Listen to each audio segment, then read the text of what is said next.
दोस्तों, क्या आपको पता है कि 2004 में मानव इतिहास का सबसे विनाशकारी भूकंप आया था। यह भूकंप इंडोनेशिया के सुमात्रा में आया था। इस भूकंप की तीव्रता 9.1 से 9.33 था। यह दुनिया का तीसरा सबसे बड़ा सुनामी था। आपको बता दें कि इसने 23,000 हिरोशिमा के बराबर परमाणु बमों की ताकत थी।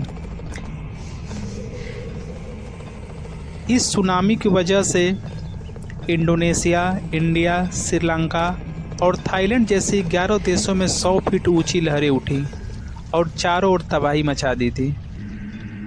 इस सुनामी के कारण समुद्र के आसपास रहने वाले लगभग 2,30,000 लोगों की मृत्यु हो गई थी।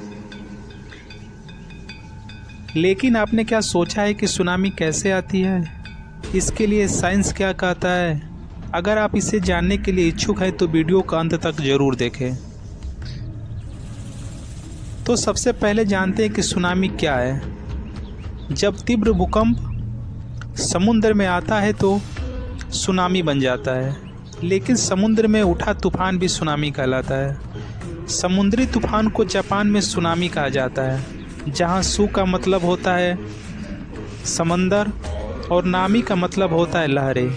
ये दो शब्द से मिलकर बना है, सु प्लस नामी, जहाँ सु का मतलब होता है समुंदर और नामी का मतलब होता है लहरें। लेकिन सवाल यह है कि सुनामी आती कैसे है?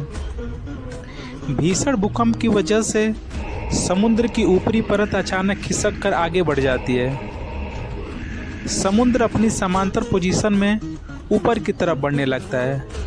जो लहरें उस समय बनती हैं उसे सुनामी लहरें कहते हैं।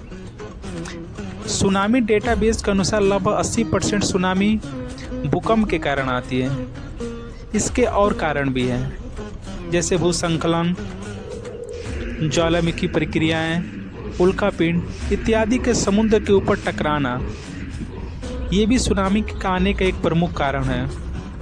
लेकिन आपके मन में एक सवाल जरूर बनता होगा कि क्या सुनामी की भविष्यवाणी की जा सकती है? तो हाँ, इसकी भविष्यवाणी की जा सकती है। डीप ओशियन असेसमेंट रिपोर्टिंग अब सुनामी के एक इंस्टीट्यूशन है, जिसका उपयोग सुनामी की भविष्यवाणी करने में किया जाता है और इसके साथ ही भूकंप का भी भविष्यवाणी की जा सकती है। किसी स्थान पर विशेष रूप से समुद्र के क्षेत्र में भूकंप आता है तो यह सुनामी आने का संकेत मिलता है। सुनामी से बचने के लिए सबसे पहले किसी ऊंचाई वाले स्थान पर चले जाइए, क्योंकि सुनामी सबसे पहले निचले क्षेत्र को प्रभावित करती है। यदि आप दुर्भाग्य से आप सुनामी में फंस जाते हैं तो पानी में तैरने वाली किसी वस्तु को पकड़ने की कोशिश करें और कम से कम 8 घंटे किसी सुरक्षित स्थान पर रहें। तो ये थे सुनामी के कुछ प्रमुख कारण। तो दोस्तों, वीडियो कैसा लगा? अच्छा लगा हो तो प्लीज़ इसे सब्सक्राइब करें, लाइक करें और अपने दोस्तों में शेयर करें। धन्यवाद।